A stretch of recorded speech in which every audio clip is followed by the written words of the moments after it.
Burnham and Tyler are also given a moment to reflect on life on Pahvo and consider a future where the war is over and Starfleet has won, until Burnham raises the very valid point that she was sentenced to life imprisonment at the beginning of the series.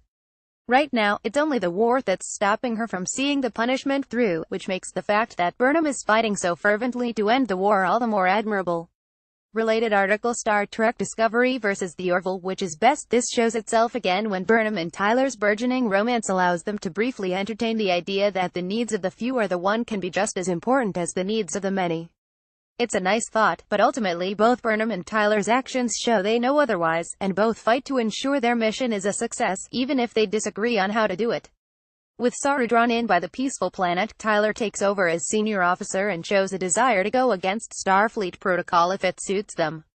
That, alongside the fact that Tyler later admits he wants to hurt all the Klingons who hurt him, highlights a new character quirk for Tyler, hinting at a darker side to the character that hasn't been touched on before. Copyright CBS Netflix, but we can't stay on Pahvo forever, and this week's episode saw the return of the Klingons themselves, with El-Rel recovering from being attacked by Tyler in episode 5 and now apparently trying to pledge her allegiance to Cole, offering to get information out of the captured Admiral Cornwell to prove her loyalty. The fact that El-Rel then turns around to Cornwell and claims she wants to defect is an interesting development, but it's one that promptly goes nowhere as the pair's short-lived team-up is quickly discovered and Cornwell is taken out of the equation completely, apparently killed by El-Rel. The Klingon storyline has never been the most exciting, but hopefully next week will bring all the half-formed story threads and ideas back into some sort of order. El-Rel clearly has a bigger role to play. She's appeared conveniently throughout the series with ties to several characters, from smuggling VOQ away from Cole's vengeful plans to forming an attachment to Tyler during his Klingon imprisonment. Considering her connection now to Admiral Cornwell too, and having shared with Cole the knowledge that Discovery is Starfleet's biggest weapon, El-Rel is going into the finale a key player.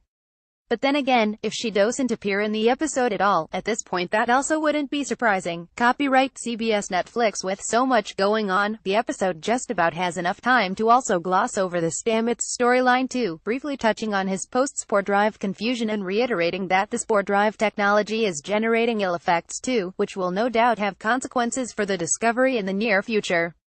More disappointing than moving over this storyline so quickly though is the fact that Stamets also reveals that sometimes he doesn't know where or when he is, which introduces some gloriously sci-fi ideas but doesn't leave the audience with a lot of time to enjoy them.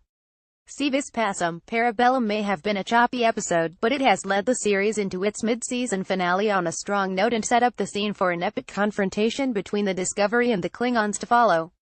Although, as strong as the characters are when they're given the spotlight and individual stories, here's hoping that Into the Forest I Go is the one to bring the entire ensemble cast together in a powerful way. Star Trek Discovery airs on CBS All Access in the US and Netflix in the UK. Want up to the minute entertainment news and features? Just hit like on our Digital Spy Facebook page and follow on our @DigitalSpy Twitter account and you're all set.